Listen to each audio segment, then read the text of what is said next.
Hebu tazama hii, wanaume hawa hulazimika kutetemeka kama kuku ili kupendwa na wanawake. Katika sehemu nyingi duniani wanaume ndio huchagua wanawake, lakini nchini Chadi kwa kabila la Wodabe ni tofauti kabisa. Kwa wanaume ndio huchaguliwa na wanawake. Cha kushangaza zaidi, mwanaume hujipaka na kujipamba vipodozi na urembo wa asili na kusimama mstari mmoja wakisubiri kuchaguliwa na wanawake.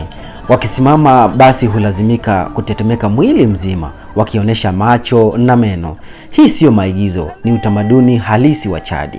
Kabila la Wodabe ni jamii ya wafugaji wanaopatikana Chadi na Sahel. Kwa uzuri wa mwanaume ndio mtaji mkubwa wa ndoa. Na kuthibitisha hilo, uzuri huo mwanaume lazima waonyeshe kwa mwili mzima.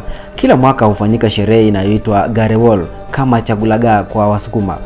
Hapa mwanaume husimama mstari mrefu, hutetemeka miguu, hutupa mabega, hupanua macho, hupiga tabasamu la kulazimisha.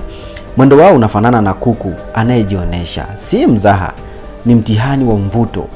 Wanawake wa Wodabe wao hawachezi. Wanasimama mbele, wanatazama kwa makini. Urefu wa mwanaume, meno meupe, macho makubwa, uvumilivu wa kucheza kwa muda mrefu.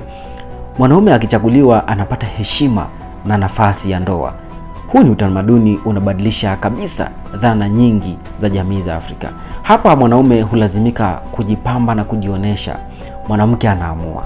Ni mfumo ambao uzuri wa mwanaume ndio huamua, si bonus. Kwa Wodabe kutetemeka kama kuku si fedheha, ni heshima, ni njia ya kuishi. Na ukweli mmoja unabaki, utamaduni hubadilisha kila kitu, hata nani anayechagua nani.